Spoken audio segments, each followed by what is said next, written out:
Hi everyone!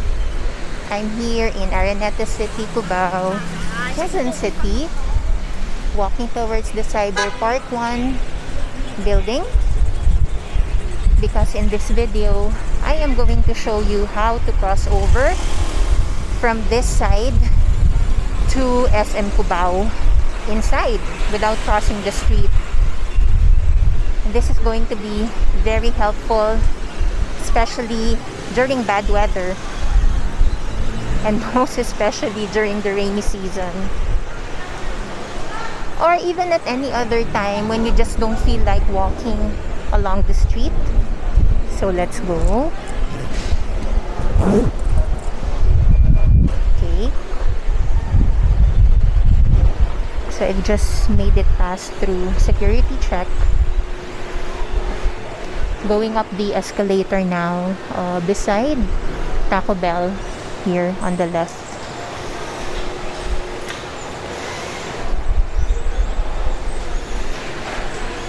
And at the top of the you will see Gongcha right away before we go inside the glass doors.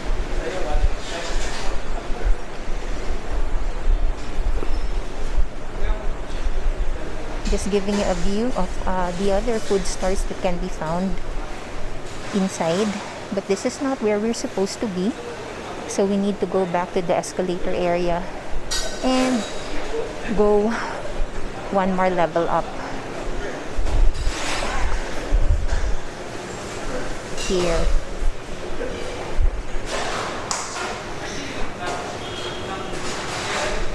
Cyberpark Tower 1 is more of an office use space, which is why not too many people come here, except for special reasons like visiting their salon and some dental services that also currently exist here.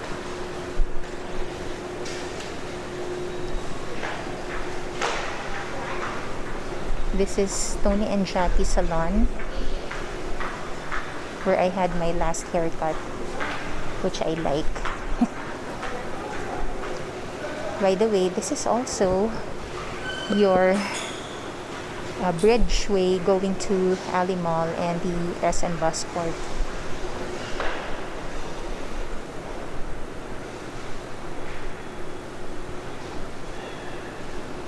As you walk, you will also see Bare Naked Salon to your right.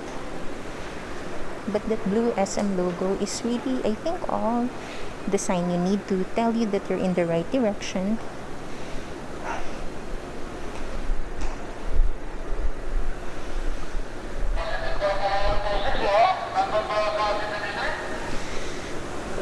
And this is just a very short escalator trip or ride.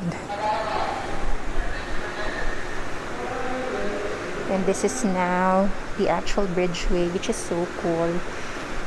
Look at what's outside. The bright blue SM logo.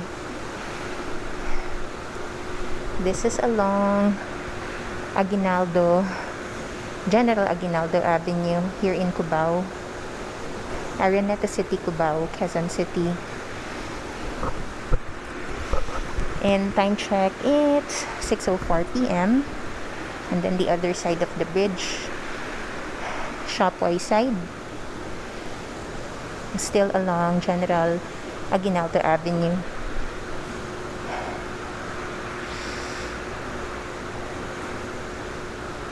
So on your left, as you can see, that's the Cybertower 1 building.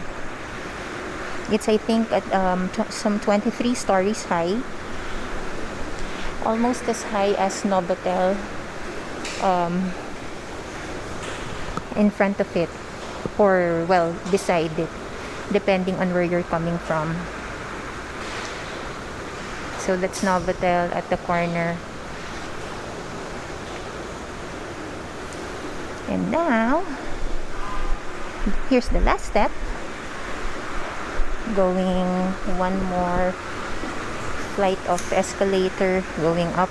Going up the escalator from the Cybertower 1 will lead you here at the 3rd floor. Going here to SM Cubao using the footbridge. Going back, you can also take that route from here to Cybertower 1 and route to Farmers Plaza or EDSA. If you like this video, do give it a thumbs up and consider subscribing for more walking tour videos like this. Until the next one, always stay safe and have a rosy day ahead. Bye!